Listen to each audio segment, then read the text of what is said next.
Bonjour à toutes et à tous et bienvenue dans ce nouveau Good Morning Market. Nous sommes le mercredi 17 avril alors que les discussions sino-américaines se poursuivent et cristallisent d'ailleurs l'attention des opérateurs. La Chine a fait état d'une croissance tout à fait significative au titre du premier trimestre, 1,4% sur le seul premier trimestre, 6,4% en rythme annualisé. On a aussi vu que la production industrielle et que les ventes au détail avaient aussi progressé de l'ordre de 8,5 à 8,7%.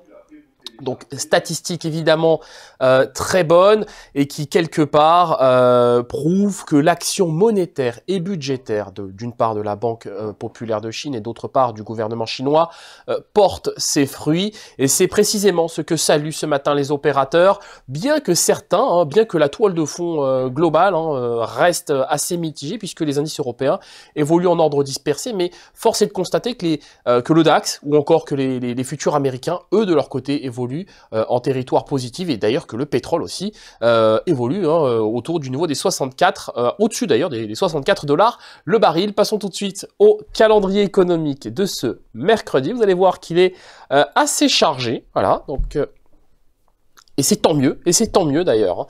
Donc voilà, je le disais à l'instant, PIB chinois, production industrielle, vente au détail, statistiques évidemment de premier ordre, donc très bien, donc statistiques au-dessus des attentes, et en nette amélioration par rapport à la période précédente. 10h30, on s'intéressera à l'indice des prix à la consommation au titre du mois de mars au Royaume-Uni. On enchaînera avec l'indice des prix à la consommation, cette fois-ci en zone euro, balance commerciale aussi en zone euro, donc là aussi des statistiques qui vont attirer notre attention. Du côté des États-Unis, évidemment, la balance commerciale, ça on le sait, c'est quelque chose qui tient à cœur, c'est quelque chose auquel Donald Trump accorde beaucoup d'importance, donc évidemment focus ce jour sur la balance commerciale américaine, mais surtout sur le livre beige de la Réserve fédérale, donc le fameux Beige Book, qui sert, rappelons-le, de base de travail qui servira de base de travail pour la prochaine réunion de politique monétaire de la Réserve fédérale. Donc évidemment, livre beige à ne manquer, ou publication du livre beige à ne manquer sous aucun prétexte. Celui-ci sera d'ailleurs publié sur le site de la Réserve fédérale. Passons tout de suite à cette paire euro-dollar qui s'installe progressivement au-dessus du niveau des 1,13 $ pour 1 euro. Donc chez XTB, on ne change pas de fusil d'épaule.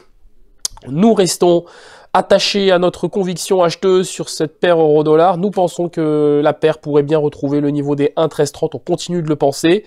Et je vais vous dire, la toile de fond actuelle nous confirme dans conforte notre avis sur cette paire euro-dollar. Donc oui, 1,1330 dans un premier temps, 1,1350 dans un second temps, bien qu'évidemment il s'agit là d'un biais plus swing trading qu'en day trading. Voilà.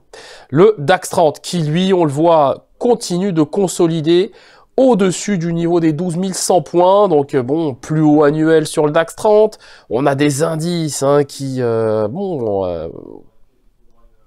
évolue sur des plus hauts annuels. Donc on a retrouvé les niveaux du mois d'octobre 2018. Alors on peut se dire que tout ça est positif, bien que certaines entreprises du DAX 30 aient déjà révisé leur objectif, ou plutôt leur prévision de bénéfices à la baisse, mais les indices continuent de grimper. Alors maintenant, il faut aussi dire qu'on continue de monter sur les indices grâce à l'amélioration des discussions sino-américaines, bien qu'aujourd'hui on ait appris quelque chose qui a tout simplement vocation à pénaliser les cotations, mais qui ne se traduisent pas par une correction dans les prix. Donc c'est tant mieux sur ce DAX 30. Consolidation autour des 12 133, en cas de franchissement de cette moyenne mobile à cette période, pourquoi pas un retour sur le niveau des 12 200. Maintenant, en cas de rupture de la moyenne mobile à 21 périodes, c'est cette courbe jaune que vous avez à l'écran, nous pourrions très bien retrouver le niveau des 12 060 points, ou plutôt 12 058 points. L'indice S&P 500, donc là, on avait déjà ce propos hier, donc comment ne pas imaginer que l'indice retrouvera à court, moyen terme, le niveau des 2947 points. On a vraiment toutes les raisons de le penser au moment où je vous parle, puisque on a déjà vu hier le niveau des 2920 points. Il n'y a plus beaucoup de chemin à faire pour retrouver les plus hauts historiques sur cet indice. D'autant qu'on a quand même de bonnes surprises hein, du côté des publications de résultats. Donc, on a vraiment des raisons de penser à court terme que le S&P retrouvera le niveau des 2947 points. Voilà, donc c'est tout simplement c'est plus haut historique. La question est surtout de savoir quid de ce que fera le S&P 500 une fois qu'il aura retrouvé ce niveau de prix, hein, parce qu'il y aura aussi une belle probabilité pour qu'on se replie. Maintenant, on garde aussi à l'esprit que les indices ont déjà fait leur année, quoi. C'est vraiment très très compliqué d'imaginer de nouveaux records à court terme. Tant la hausse du premier trimestre a été spectaculaire, et même d'ailleurs la hausse depuis ce début du mois d'avril. Le WTI qui retrouve le niveau des 64,7 $ le baril. Alors nous anticipions hier une chute de l'actif sur le seuil des 62,90. Nous anticipions dans un premier temps 63,50, dans un second 62,90. Donc forcément, invalidation du biais baissier, hein. Je pense que là, maintenant, ça se voit un petit peu comme le nez au milieu du visage. Ce qui explique cette invalidation pardonnez-moi, du biais baissier, c'est la publication de l'American Petroleum Institute qui nous a dit hier soir que les stocks avaient diminué la semaine dernière de 3 millions de barils. Donc évidemment, c'est une annonce qui soutient les prix du pétrole et c'est pourquoi ces derniers évoluent autour des 64,7 $ le baril. Terminons avec le Bitcoin qui continue de consolider autour des 5200 $ pour un Bitcoin, donc un petit peu en dessous. Nous estimons que le Bitcoin retrouvera ce niveau de prix et peut-être même le niveau des 5500 $ pour un Bitcoin à court terme, car la toile de fond technique est quand même très positive. Merci d'avoir suivi ce Good Morning Market. Nous allons nous quitter sur cette note. Nous vous souhaitons comme d'habitude une très bonne séance de trading, une très bonne journée. N'hésitez pas à partager, liker ou encore commenter cette vidéo. Au revoir.